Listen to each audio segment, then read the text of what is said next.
Already பையாவுக்கு வந்திருக்கு. பையாவுக்காக வந்து promotion எல்லா விஷயத்துலையுமே பையாவில் இருந்திருக்கு. இங்கே வரும்போது என்னென்னா ஒரு சந்தோஷம் இருக்குது. ஒரு அந்த ஜனங்களை இவங்கள வந்து பார்க்கும்போது அப்புறம் ஒரு இங்கே நான் எப்பயுமே இவங்களை நான் நிறைய வந்து மதிக்கக்கூடிய அளவுக்கான ஒரு டேஸ்ட்டு இருக்கும். நெக்ஸ்ட் ஜென்ரேஷன் டைரக்டர்ஸு ஆர்டிஸ்ட் எல்லாரையும் நான் வாட்ச் பண்ணுறேன். பாசி சார் பையன், மம்முட்டி சார் பையன், சீனிவாசன் சார் பையன், லால் சார் பையன், அவங்களுடைய எல்லாருடைய இதையும் நான் வாட்ச் பண்ணிட்டே இருக்கேன். நெக்ஸ்ட்டு ஸ்டேஜில் வேறு ஒரு தளத்தில் அவங்க போயிட்டே இருக்காங்க. இந்த ஆடியன்ஸை மீட் பண்ணும்போது என்னென்னா இவ்வளோ ரெஸ்பான்ஸ் கொடுக்குறாங்க, இத்தனை பிரிண்ட் இங்கே போடுறோம், நம்மளை வந்து நம்பி இவ்வளோ பேர் வந்து இங்கே இருக்காங்க, நம்மளை மதிக்கிறாங்கன்னு சொல்கிறப்போ இது ஒரு சின்ன அவங்களுக்கு கொடுக்குற ஒரு மரியாதை. இங்கே வந்து அவங்கள பார்த்து அவங்கள பேசும்போது ஒரு கூடுதலாக நம்மளும் அவங்களோட மதிக்கிறோங்கிற ஒரு ஃபீல் எனக்கு இருக்குது. அதனால தான் இப்போது நம்ம எல்லா சில ஃபிலிமும் நம்ம எடுக்க முடியாது.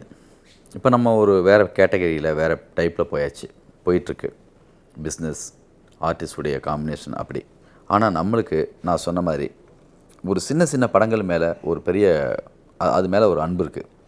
அதை நாமே செய்ய முடியாது. அதையே இன்னொரு டேரக்டர் வச்சு பண்ணக்கூடாது. நம்மளுக்கு பிடிச்ச கதைகள் எல்லாத்தையுமே வேறு டேரக்டர்ஸ் வச்சு நம்ம கம்பெனி மூலமாக பண்ணுவோம்னு சொல்லி தான் இந்த ப்ரொடக்ஷன் ஸ்டார்ட் பண்ணது.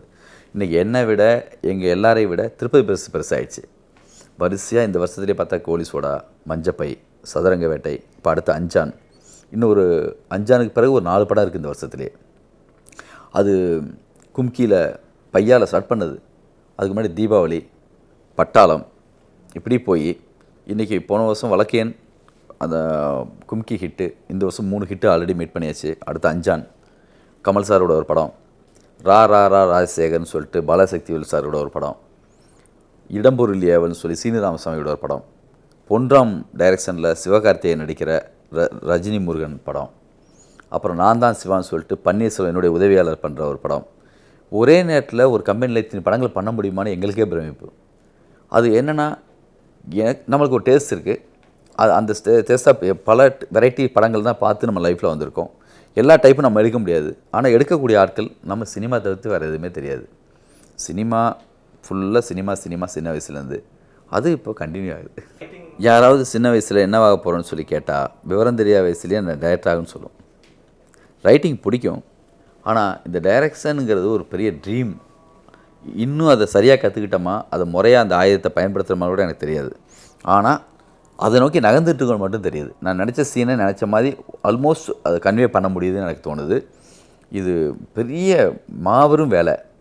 இது 100 பேர் 150 பேரை ஒரு முகமாக குமிச்சு எல்லாரையும் என்னுடைய டியூனிங் கொண்டு வந்து எல்லார் மனசுலேயும் 10 படம் ஓடும். ஒரு படம் எனக்கு மட்டும்தான் ஓடும். அது பெரிய ஒரு கலை. அது எனக்கே வந்து என்னென்னா 100% ஓடாது. எனக்கே 50-50 தான் ஓடும். யாராவது கேள்வி கேட்கும்போது தான் நானே வந்து பைன்டூன் ஆகி அது இல்லை இது இல்லை இதுன்னு நானே வந்து பிடிக்கும். இந்த சீன் இப்படி தான் எடுக்க போகணுன்னு கூட எனக்கு தெரியாது. எல்லோரும் வந்து 100 கேள்வி கேட்கும். அந்த நிமிஷம் தான் நானே அந்த கேள்விக்கு கண்டுபிடிக்கிற பதிலில் தான் இப்படின்னு சொல்லும். இது ஒரு பெரிய ஒரு ஜாப். இது வந்து ஒரு பெரிய 100 பேருக்கு சமமான வேலை.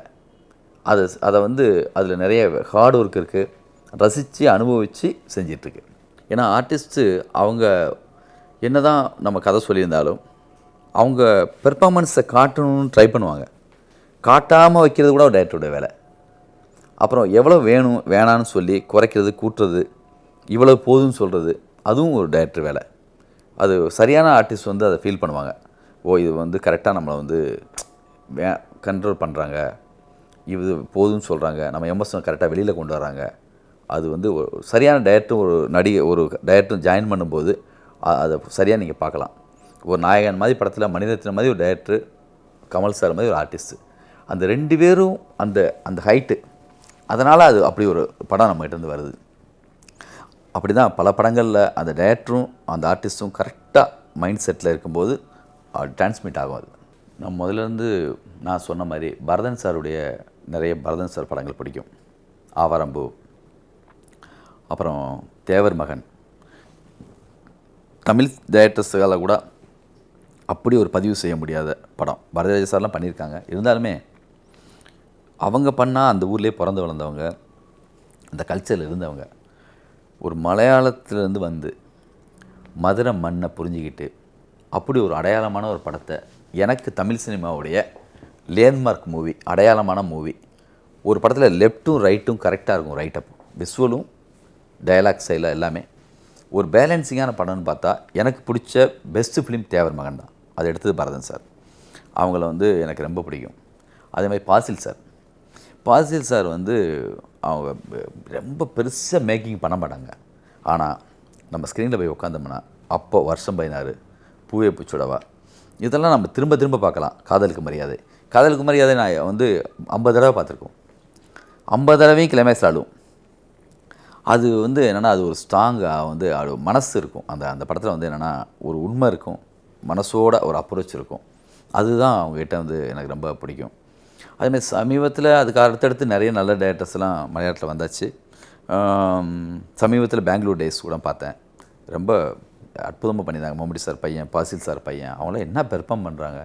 ஒரு ஹாலிவுட் ஆர்டிஸ்ட் மாதிரி இருக்குது. பாசில் சார் பையன்லாம் பார்த்தா, மம்முட்டி சார் பையன் என்ன ஸ்டைலு, அந்த மௌனராங்க கார்த்தி பார்த்த மாதிரி இருந்துச்சு.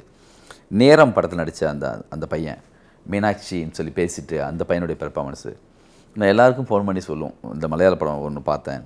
அதே மாதிரி திருஷ்யம், மோகன்லால் சார் படம். மோகன்லால் சார் வந்து எனக்கு கிரீடம், வந்தனம், நிறைய படங்கள். அதே மாதிரி வந்து பார்த்தா மணிசித்தத்தால். இந்திய சினிமாவில் ஒரு 10 படம் டாப் 10 போட சொன்னால் நான் வந்து இப்போ திருஷ்யம் போட்டுருவேன். திருஷ்யம் வந்து மோர் பர்ஃபெக்ட் மூவி, அற்புதமான படம். அந்த படம் பார்த்துட்டு 2 நாள் 3 நாள் தூக்கமே வரல அந்தளவுக்கு. அது மாதிரி மணிசித்தத்தால் படமும் அப்படி தான். நான் 6th சென்த்தை எவ்வளோ தூரம் மதிக்கிறேனோ அதே அளவுக்கு மதிக்கிறேன் அந்த மணிசித்தத்தால் படத்தை. அதெல்லாம் எப்போயாவது நடக்கும் அந்த மாதிரி ஒரு மேஜிக்லாம். அப்படி ஒரு படம். இது மலையாளத்தில் நான் நிறைய பார்த்து ரசித்த படங்கள் நிறையா இருக்குது.